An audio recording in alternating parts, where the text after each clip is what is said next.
আসসালামু আলাইকুম। রাত 10টার শীর্ষ সংবাদে স্বাগত জানাচ্ছি আমি শাহনাজ পারভীন। চলতি মৌসুমের চুয়াডাঙ্গায় দেশের সর্বোচ্চ 43 ডিগ্রি তাপমাত্রা রেকর্ড। বৃহস্পতিবার পর্যন্ত প্রাথমিক মাধ্যমিক স্কুল ও মাদ্রাসা বন্ধ থাকবে, হাইকোর্ট। সর্বত্র আতঙ্ক ছড়িয়ে দিচ্ছে শাসক গোষ্ঠী, ফখরুল। শেখ হাসিনার নেতৃত্বে সবাইকে ঐক্যবদ্ধ থাকার আহ্বান গণপূর্ত মন্ত্রীর।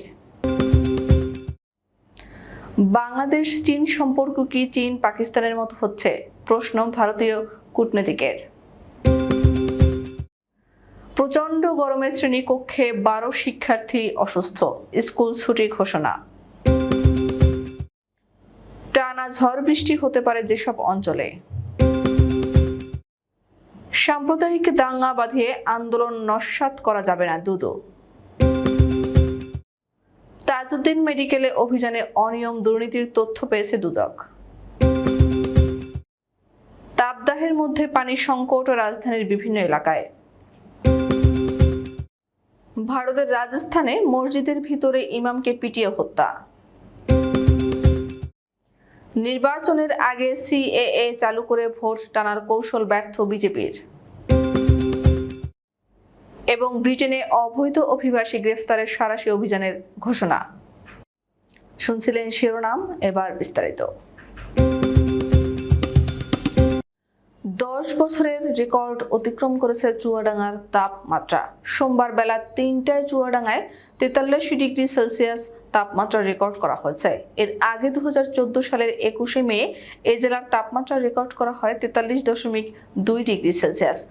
অতি তীব্র ও তাপমাত্রার ফলে জনজীবনে ভোগান্তি বেড়েছে।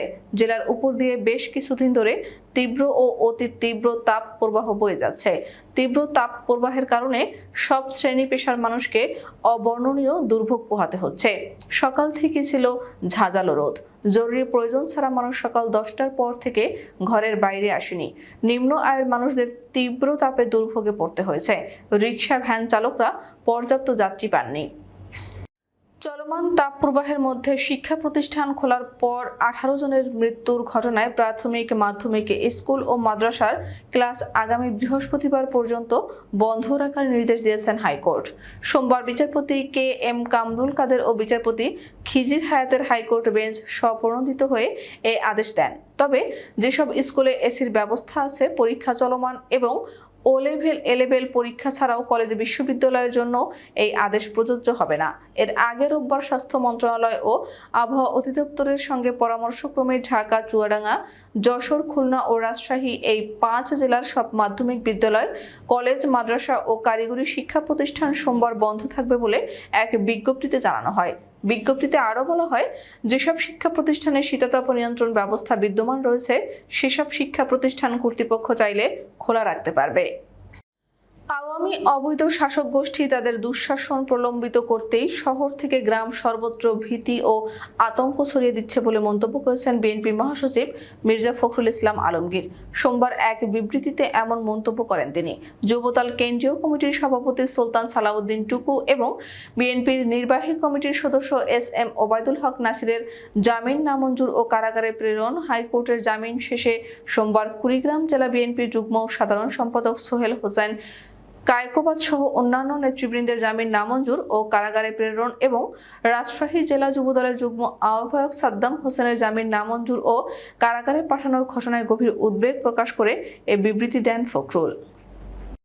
জাতির পিতা বঙ্গবন্ধু শেখ মুজিবুর রহমানের সুযোগ্য কন্যা প্রধানমন্ত্রী শেখ হাসিনার নেতৃত্বে সবাইকে ঐক্যবদ্ধ থাকার আহ্বান জানিয়েছেন গৃহায়ন ও গণপূর্ত মন্ত্রী, যুদ্ধাহত বীর মুক্তিযোদ্ধা জনাব র.আ.ম. ওবায়দুল মুকতাদির চৌধুরী এমপি। আজ সোমবার ঢাকা জেলা আওয়ামী লীগ কার্যালয়ে বাংলাদেশ আওয়ামী যুবলীগ কর্তৃক শেখ জামালের 71তম জন্মদিন উপলক্ষে আয়োজিত আলোচনা সভায় প্রধান অতিথির বক্তব্যে তিনি এই আহ্বান জানান। ওবায়দুল মুকতাদির চৌধুরী বলেন, বঙ্গবন্ধুকে যারা হত্যা করেছে তারা এদেশের স্বাধীনতা মেনে নিতে পারেনি। একটা গভীর রাজনৈতিক চক্রান্তের অংশ হিসেবে জাতির পিতাকে হত্যা করা হয়েছে। পিনাক রঞ্জন চক্রবর্তী ঢাকায় নিযুক্ত সাবেক ভারতীয় হাই কমিশনার, একসময় দেশটির প্রভাবশালী পররাষ্ট্র মন্ত্রণালয়ের সচিব হিসেবেও কাজ করেছিলেন। বাংলাদেশ 7 জানুয়ারি অনুষ্ঠিত জাতীয় নির্বাচনের আগে ভারতের কঠোর অবস্থানের কারণে মার্কিন রাষ্ট্রদূত পিটার হাসকে কার্যত গা ঢাকা দিতে হয়েছিল। চলতি মাসের শুরুতে এমন দাবি করে নানা আলোচনা সমালোচনার ঝড় তুলেছেন। ফের নতুন করে আলোচনায় পিনাক রঞ্জন চক্রবর্তী। এবার সরব বাংলাদেশের চীনা প্রভাব বৃদ্ধি এবং এর ফলে ভারতের জন্য সম্ভাব্য সকল হুমকি নিয়ে মুখ খুলে সম্প্রতি এসব বিষয়ে পিনাক রঞ্জন বেশ খোলামেলা কথা বলেছেন, যা সোমবার এবিপি লাইভে প্রকাশিত হয়েছে। নড়াইলের লোহাগড়ায় স্কুল খোলার দ্বিতীয় দিনে তীব্র গরমে একটি বিদ্যালয়ের 12 শিক্ষার্থী অসুস্থ হয়ে পড়েছে। সোমবার বেলা 11:30টার দিকে উপজেলার ইতনা মাধ্যমিক বিদ্যালয় অ্যান্ড কলেজে এ ঘটনা ঘটে। এ ঘটনায় ওই বিদ্যালয়ে একদিনের ছুটি ঘোষণা করা হয়েছে। জানা গেছে, প্রচণ্ড গরমে সকাল 10:30টা থেকেই বিদ্যালয়ের কয়েকজন শিক্ষার্থী অসুস্থ বোধ করছিল। বেলা 11টা পর্যন্ত 12 জন অসুস্থ হয়ে পড়লে ইউনিয়ন স্বাস্থ্য কেন্দ্র থেকে চিকিৎসক এনে তাদের চিকিৎসা দেওয়া হয়। দেশের 2টি জেলার উপর দিয়ে আজ বয়ে যাচ্ছে অতি তীব্র তাপ প্রবাহ। খুলনা বিভাগের বেশ কিছু জায়গা সহ 6টি জেলার উপর দিয়ে তীব্র তাপ প্রবাহ বয়ে চলছে। তবে এমন অবস্থায় চট্টগ্রাম বিভাগে এবং সিলেট বিভাগে ঝড় বৃষ্টি হতে পারে বলে জানিয়েছে আবহাওয়া অফিস। সোমবার সকাল 9টা থেকে পরবর্তী 72 ঘন্টার আবহাওয়ার পূর্বাভাসে এমন তথ্য জানানো হয়েছে। আবহাওয়া অধিদপ্তর বলছে, লঘুচাপের বর্তিতাংশ পশ্চিমবঙ্গ ও তৎসংলগ্ন এলাকায় অবস্থান করছে। এদিন সকাল 9টা থেকে পরবর্তী 24 ঘন্টায় চট্টগ্রাম ও সিলেট বিভাগের 2-1 জায়গায় অস্থায়ীভাবে দমকা অথবা ঝোড়ো হাওয়া সহ বৃষ্টি বা বজ্র সহ বৃষ্টি হতে পারে। সেই সঙ্গে কোথাও কোথাও বিক্ষিপ্তভাবে শিলাবৃষ্টি হতে পারে। এছাড়া দেশের অন্যত্র অস্থায়ীভাবে আংশিক মেঘলা আকাশ সহ আবহাওয়া প্রধানত শুষ্ক থাকতে পারে। সাম্প্রদায়িক দাঙ্গা বাঁধিয়ে দেশে গণতন্ত্র পুনরুদ্ধারের আন্দোলন নস্যাৎ করা যাবে না বলে সরকারের প্রতি হুঁশিয়ারি উচ্চারণ করেছেন বিএনপির ভাইস চেয়ারম্যান শামসুজ্জামান দুদু। সোমবার রাজধানীর তোপখানা রোডস্থ বাংলাদেশ শিশু কল্যাণ পরিষদ মিলনায়তনে দেশ বাঁচাও মানুষ বাঁচাও আন্দোলনের উদ্যোগে দেশব্যাপী ধর্মীয় বিদ্বেষ ছড়াতে নীল নকশা এবং ফরিদপুরে মধুখালী শ্রমিক হত্যার প্রতিবাদে এক প্রতিবাদ সভায় তিনি এ হুঁশিয়ারি উচ্চারণ করেন। শামসুজ্জামান দুদু বলেন, ফরিদপুরে 2টি ছেলেকে হত্যা করা হয়েছে, একটি পরিবারের 2টি সন্তানকে হত্যা করেছে, ওই পরিবারকেই ধ্বংস করা হয়েছে। এদেশে মুসলিম, হিন্দু, বৌদ্ধ ও খ্রিস্টান সবাই মিলেমিশে থাকে। এদেশে যদি কোনো দল মুসলিম, হিন্দু, বৌদ্ধ ও খ্রিস্টানদেরকে সম্মান করে, সেটা হলো বিএনপি। কেউ যদি মনে করে সাম্প্রদায়িক দাঙ্গার বাঁধিয়ে দেশে গণতন্ত্র পুনরুদ্ধারের আন্দোলন নস্যাৎ করবে, তাহলে তারা ভুল ভাবছে। এটি সম্ভব না। গণতন্ত্রের জন্য 71 সালে এদেশে যুদ্ধ হয়েছে এবং আমরা জয়ী হয়েছি।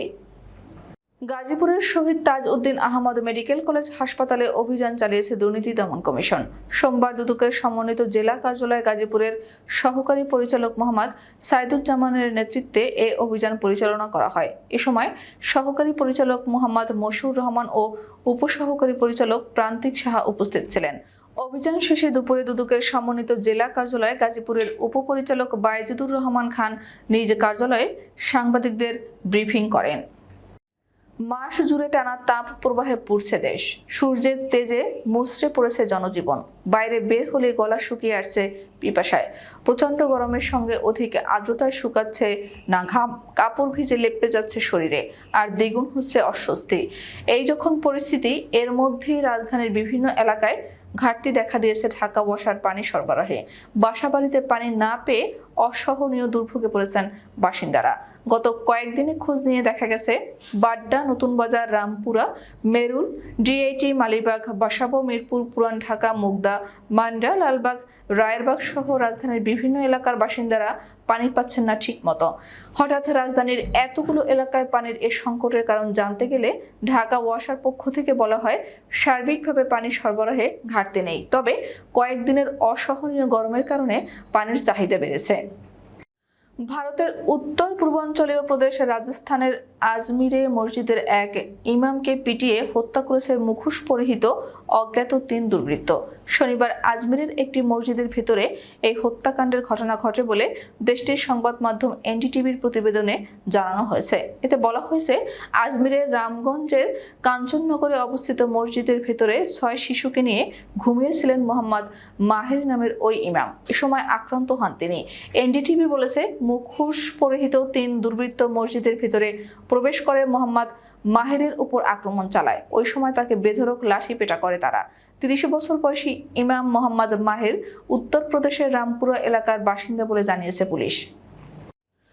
ভারতের সংশোধিত নাগরিকত্ব আইন বা সিএএ এর আওতায় কতজন নাগরিকত্বের জন্য আবেদন করেছেন সেই তথ্য সে দেশের কেন্দ্রীয় সরকারের কাছে নেই বলে তারা জানিয়েছে। তথ্য জানার অধিকার আইন অনুযায়ী কেন্দ্রীয় স্বরাষ্ট্র মন্ত্রণালয়ের কাছে আবেদন করে একাধিক সমাজকর্মী এই একই উত্তর পেয়েছেন। নাগরিকত্ব আইনের বিরুদ্ধে লড়াই করেছেন এমন সমাজকর্মীরা তাই বলছেন, কেউ কি আদৌ নাগরিকত্ব পাওয়ার জন্য আবেদন করেছেন? তারা জানাচ্ছেন, সংশোধিত নাগরিকত্ব আইন অনুযায়ী কর্মকর্তা নিয়োগ সহ যেসব অবকাঠামো গড়ে তোলার কথা বলা আছে আইনে, সেগুলো যে চালু হয়নি তা সরকার নিজেই স্বীকার করেছে সুপ্রিম কোর্টে। শুধুমাত্র আসামের মুখ্যমন্ত্রী হিমন্ত বিশ্ব শর্মা সংবাদ মাধ্যমের কাছে জানিয়েছিলেন যে বরাক উপত্যকা থেকে একজন নাগরিকত্ব পাওয়ার জন্য আবেদন করেছেন। ব্রিটেনে বৈধ কাগজপত্র নেই এমন অভিবাসীদের গ্রেফতারে অভিযানের আগাম ঘোষণা দিয়েছে দেশটির হোম অফিস। আকস্মিক অভিযানের আগাম তথ্য দিয়েছে ব্রিটিশ গণমাধ্যম দ্য গার্ডিয়ান। হোম অফিস জানিয়েছে, রুয়ান্ডার নীতি বাস্তবায়নে এবং অবৈধ অভিবাসন মোকাবিলায় এই ল্যান্ডমার্ক নীতিটি চূড়ান্ত পর্যায়ে প্রবেশ করেছে। 29 এপ্রিল সোমবার থেকে দেশের এ অভিযান শুরুর সম্ভাবনা রয়েছে বলে জানা গেছে। আগামী 2 সপ্তাহের ভিতরে সাঁড়াশি অভিযান শুরু করতে ইমিগ্রেশন সার্ভিস অফিসগুলো রুটিন সভা চালু করেছে। অবৈধ অভিবাসীদের আটক করে দ্রুত কিভাবে ব্যবস্থা নিতে হবে তার ট্রেনিং কার্যক্রম অন্তর্ভুক্ত করেছে হোম অফিস। আটককৃতদের অবিলম্বে ডিটেনশন সেন্টারে স্থানান্তরিত করা হবে বলে জানা যায়। পরবর্তীতে ডিটেনশন সেন্টার থেকে আসছে গ্রীষ্মে রুয়ান্ডা ফ্লাইটের জন্য অবৈধ অভিবাসীদের প্রস্তুত করতে কর্মশালা অনুষ্ঠিত হচ্ছে। আমাদের আগামীকাল দুপুর 2টার শীর্ষ সংবাদ দেখার আমন্ত্রণ জানিয়ে এখনকার মতো বিদায় নিচ্ছি। দর্শক, ভিডিওটি শেষ পর্যন্ত দেখার জন্য আপনাকে অসংখ্য ধন্যবাদ। নিত্য নতুন সংবাদ পেতে আমাদের ইউটিউব চ্যানেলটি সাবস্ক্রাইব করুন ও নিয়মিত নোটিফিকেশন পেতে বেল বাটনটি ক্লিক করুন এবং আমাদের ফেসবুক পেজটিতে লাইক করুন। এছাড়াও আমাদের ভিডিওতে লাইক দিয়ে শেয়ার করুন। আল্লাহ হাফেজ।